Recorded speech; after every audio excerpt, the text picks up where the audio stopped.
औरतों का रसिया बाबा राजेंद्र पांडे भाग 9। वह ऐसे बोला जैसे सब कुछ जानता हो। मैं परेशान और हताश थी। उस पुरुष को देखते हुए बोली, हाँ मैं अकेली हूं, लेकिन तुमने यह जाना कैसे? इधर कई दिनों से मैं ठीक से सो नहीं पाई थी। दरवाजा बंद कर पलंग पर निढाल पड़ गई, लेकिन नींद आंखों से कोसों दूर थी। फिर सोचा क्यों ना कोई टीवी प्रोग्राम देख लूं। अभी मैंने टीवी ऑन ही किया था कि बगल वाले कमरे से अजीब सी आवाज सुनाई देने लगी। मैंने टीवी ऑफ कर दिया। आवाज में बड़ा ही दर्द था। मैं दरवाजे से कान लगाकर सुनने लगी। अगले पल ही मैंने यह पता लगा लिया कि यह आवाज बगल वाले कमरे से ही आ रही है और यह किसी युवा स्त्री की आवाज है। मैं बाहर निकलकर देखना चाहती थी, लेकिन रात का समय, अगल बगल कोई नहीं। मैं कान लगाकर उस युवती की चीख पुकार बड़ी देर तक सुनती रही। अंत में जब मुझे बर्दाश्त नहीं हुआ तो दरवाजा खोलकर बाहर आ गई और दबे पांव सीढ़ियां उतर गई। ग्राउंड फ्लोर पर मैनेजर का केबिन था। मैं उसके केबिन में गई तो वह आश्चर्य से मुझे देखने लगा। शायद वह इतनी रात को मुझे वहां देखकर घबरा गया था। मैंने उससे कहा, मेरे बगल वाले कमरे में एक युवती चीख चिल्ला रही है। मैनेजर जोर से हंसा। फिर वह बोला, मैडम आप जाकर सो जाइए, यह होटल है। क्या मतलब? मैंने जानना चाहा। मतलब एकदम साफ है मैडम। एक लड़की के साथ जब 2-3 पुरुष यौनानंद का सुख लेंगे तो युवती चीखें नहीं मारेगी तो क्या गाना गाएगी? आप जाइए, सो जाइए। आप कोई पंगा न लीजिए। वे लोग इस शहर के विधायक के आदमी हैं। मैनेजर बड़ी ही सहजता से बोल गया, लेकिन मुझे उसकी बात हजम नहीं हुई। मैं सीढ़ियां चढ़कर कमरे में आ गई, अपना दरवाजा बंद कर लिया। मेरा पूरा शरीर थर थर कांप रहा था। तभी बगल के कमरे का दरवाजा खुला। मैंने दरवाजे की झिरी से देखा, दाढ़ी वाले 3 युवा पुरुष थे जो मंद मंद मुस्कुराते हुए सीढ़ियों की ओर बढ़ रहे थे। उस युवती की चीख पुकार अब सुनाई नहीं दे रही थी। वह शायद बेहोश हो गई थी या मर गई थी। इतने में वे युवक मैनेजर के साथ फिर ऊपर आ गए। मैनेजर मनाए हुए स्वर में कह रहा था, आप लोगों को कुछ कह भी तो नहीं सकता? मुझे होटल जो चलाना है। वह लड़की अगर मर मरा गई तो कौन जिम्मेदार होगा? यह कहकर मैनेजर उनके साथ कमरे में आ गया। मैंने सोचा, अब कुछ भी हो जाए, मैं इतने बड़े और महंगे होटलों में नहीं ठहरूंगी। ईश्वर करे किसी तरह से यह रात कट जाए। स्त्री सुरक्षित कहीं भी तो नहीं है। पुरुष उसके साथ किस तरह से खेलते हैं। इस शहर के विधायक के लोग एक स्त्री के साथ सामूहिक बलात्कार कर रहे हैं और किसी को खबर तक भी नहीं है। मैं उस स्त्री को क्या कहूं? मेरे साथ कितनी बुरी बीती है। पुरुषों ने मुझे कितना रौंदा है। मैं मानसिक रूप से बिल्कुल ही अपाहिज बन गई हूं। यही सोचते सोचते मेरी आंख लग गई। सुबह सूरज की किरणें खिड़की से होकर अभी आई ही थीं कि मैं बिस्तर पर उठ बैठी। बैठे बैठे ही बुदबुदाई, मुझे यहां अब और नहीं ठहरना चाहिए। होटल, क्लब, सार्वजनिक स्थल अकेली औरत के लिए सुरक्षित नहीं है। पुरुष उनके साथ बलात्कार भी करेंगे और उन्हें मौत के घाट भी उतार देंगे। एक औरत मरे या 20 औरतें, किसी को भी इससे कोई मतलब नहीं है। ऐसी जगहों पर मरने वाली औरतों के बारे में मर्दों की यही प्रतिक्रियाएं होंगी कि इन बदचलन औरतों का यही हश्र होना था। कोई भी यह नहीं सोचेगा कि ये औरतें यहां आईं कैसे, इनको कौन यहां लेकर आया। कोई भी यह कबूल नहीं करेगा कि स्त्री को पुरुष ही उठाकर, बहला फुसलाकर या प्रलोभन देकर ऐसी जगहों पर ले आते हैं। बहुत कम ही ऐसी औरतें होती होंगी जो स्वयं चलकर यहां आती होंगी। अब मेरी तरह सारी औरतें भाग्यहीन थोड़े ही हैं। मुझे तो मेरे माँ बाप ने ही बिगाड़ा है। सभी के माँ बाप ऐसे नहीं होते हैं। कोई आधे घंटे के भीतर ही मैं होटल का बिल अदा कर सड़क पर आ गई। सड़क का नजारा बड़ा ही विचित्र था। चुनाव प्रचार हो रहा था। बैनर लगी गाड़ियां सड़कों पर दौड़ रही थीं। मुझे अपनी किस्मत आजमाने का यह अच्छा मौका लगा, लेकिन समस्या यह थी कि मैं चुनाव प्रचार में शामिल कैसे हूं? तभी मेरी नजर एक 45 वर्षीय नेता टाइप के पुरुष पर पड़ी। मैंने देखा वह मुझे ही एकटक देख रहा था। मैं समझ गई उसको मेरा सौंदर्य भा गया है। मैं अचानक ही मुस्कुरा पड़ी। वह गाड़ी से उतरकर मेरे पास आकर खड़ा हो गया और मुझे देखते हुए बोला, अकेली हो? वह ऐसे बोला जैसे सब कुछ जानता हो। मैं परेशान और हताश थी। उस पुरुष को देखते हुए बोली, हाँ मैं अकेली हूं, लेकिन तुमने यह जाना कैसे? हम नेता लोग आदमी को पहचानने का ही तो काम करते हैं। तुम हमारी पार्टी का चुनाव प्रचार करोगी? उस नेता के यह कहते ही मैं पूछ बैठी, लेकिन मुझे क्या मिलेगा? यह पूछो, तुम्हें क्या नहीं मिलेगा? तुम तो जवान और खूबसूरत हो। उसके मुंह से यह सुनते ही मैं सहसा ही बोल पड़ी, मेरी जवानी और खूबसूरती से इस चुनाव प्रचार का क्या संबंध है? जनता को मूर्ख तुम्हारी जवानी और खूबसूरती ही तो बना सकती है। आओ मेरे साथ गाड़ी में। यह कहकर वह अपनी गाड़ी की ओर बढ़ गया। मैं भी उधर ही बढ़ गई। दिन भर चुनाव प्रचार करके मैं बिल्कुल ही थक चुकी थी। शाम को कहां ठहरूंगी यह सोचकर परेशान थी। तभी वह नेता मेरे पास आकर बोला, चलो आज तुम्हें मैं अपना फार्म हाउस दिखाऊं। वहां क्या प्राकृतिक सौंदर्य है।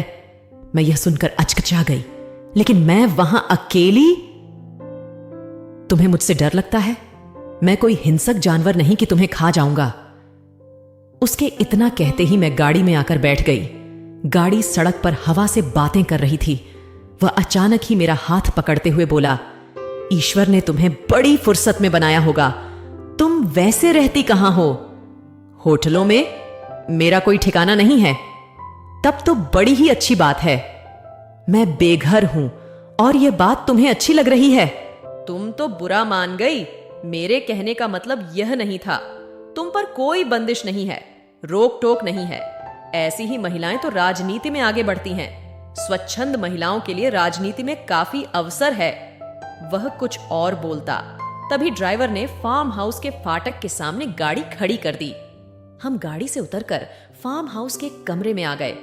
अभी मैं ठीक से बैठी भी नहीं थी कि एक 40 वर्षीय महिला व्हिस्की की 2 बोतलें टेबल पर रख गई। मैंने देखा ये बहुत ही महंगी व्हिस्की थी। इतने रुपयों से 10 आदमी आराम से बढ़िया खाना खा सकते थे।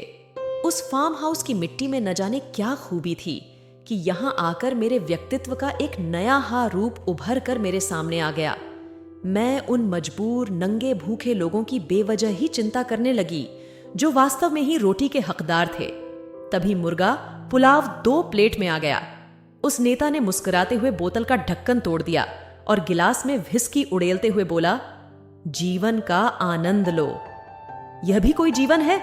इस देश में आधी से भी ज्यादा जनता भूखी नंगी सोती है। तुम उनका हक मारकर ऐश कर रहे हो। मुझे हराम की कमाई नहीं खानी।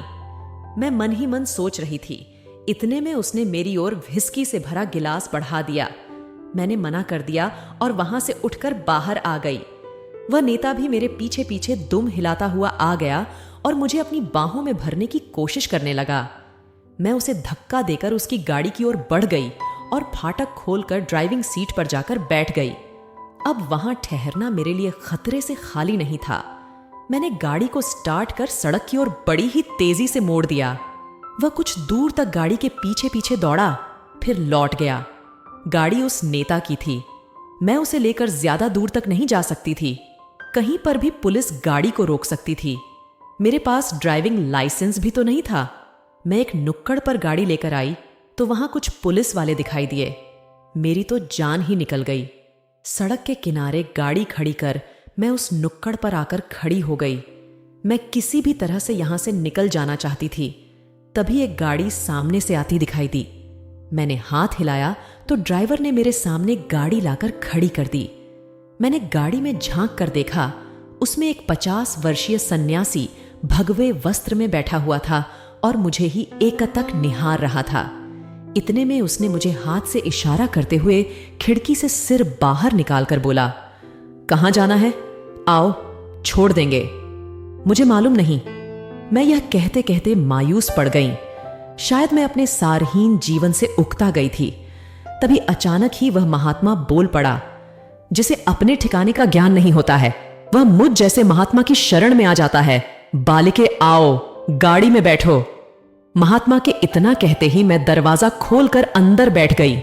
गाड़ी में बैठते ही मुझे न जाने ऐसा क्यों लगा कि मेरे हाथों से कल ऐसा घटने वाला है जो मेरे जीवन को सार्थक बना देगा। इसी बीच महात्मा ने मुस्कुराते हुए कहा, मेरा नाम श्री श्री 108 आत्मा राम है। तुमने मेरा नाम जरूर सुना होगा।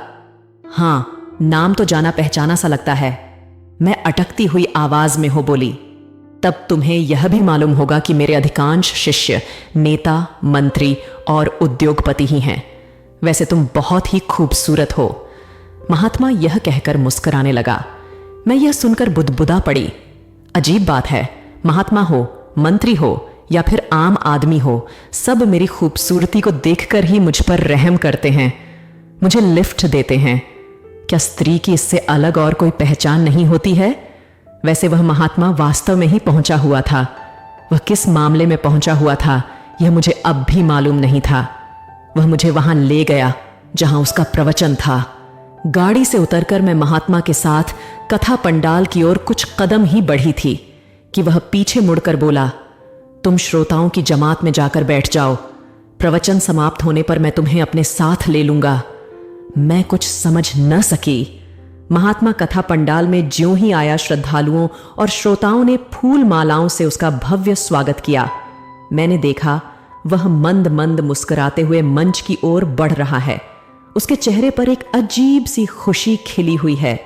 तभी मुझे बड़ा ही आश्चर्य हुआ जब उसने अपने गले में पड़ी मालाओं की कीमत लगाते हुए सभी श्रद्धालुओं को बारी बारी से मालाएं दे दी। मैं पंडाल में बिछी दरी पर बैठकर सोचने लगी, लोग भी धर्म में कितने अंधे हो गए हैं। अपनी ही मालाओं को उन्होंने उस महात्मा से बेहिसाब रुपए देकर खरीद लिया। यह कितनी ताज्जुब की बात है। महात्मा को लोग इतना आदर दे रहे हैं और यह उन्हें लूट रहा है। मुझे इस महात्मा के तह तक जाना है। मेरा क्या, मैं तो एक सड़क हा लड़की बनकर रह गई हूं। जो चीज एक स्त्री के लिए मूल्यवान होती है उसको तो मैं कब की लुटा चुकी हूं। महात्मा भ्रष्ट और संदिग्ध व्यक्ति हो सकता है। जो सिर्फ पैसे वालों को ही आना शिष्य बनाता हो, वह साफ सुथरा कैसे हो सकता है? मैं अभी और सोचती, तभी मधुर धुनों पर नृत्य शुरू हो गया। कुलीन और धनाढ्य घरानों की कुंगारी लड़कियां आंखें बंद कर बड़े ही मजे से थिरक रही थीं। नृत्य का कार्यक्रम कोई आधे घंटे चला। फिर उस महात्मा का प्रवचन शुरू हो गया। वह प्रवचन क्या कर रहा था? लोगों को भ्रमित कर रहा था। अब मैं काफी कुछ हद तक आश्वस्त हो गई थी कि यह महात्मा एक वर्ग विशेष का महात्मा है, पूरी मानव जाति का महात्मा नहीं है। इसकी आड़ में यह अपनी राजनीति कर रहा है।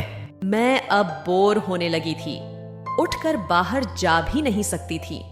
प्रवचन में जब हिंदू मुस्लिम में अंतर करने लगा तो मुझे पूरा यकीन हो गया कि इस महात्मा को जनता की नब्ज पर अच्छी पकड़ है। हिंदू मुस्लिम की बातें कर यह लोगों की भावनाओं को भुनाना चाहता है। हिंदू धर्म सच्चा है, बाकी सब धर्म भ्रम मात्र हैं। उसके प्रवचन का सार बस यही था। तभी मैंने देखा कुछ युवा और खूबसूरत महिलाएं महात्मा के माथे को बारी बारी से चूम रही हैं और वह महात्मा बड़ी ही फूहड़ता से मुस्कुरा रहा है। यह दृश्य इस बात का द्योतक था कि महात्मा स्त्रियों का रसिया है।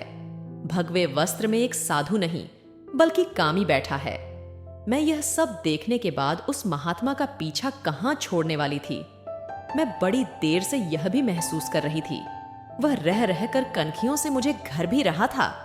वह शायद मुझ पर मुग्ध हो गया था। यह मेरे लिए बहुत ही अच्छी बात थी।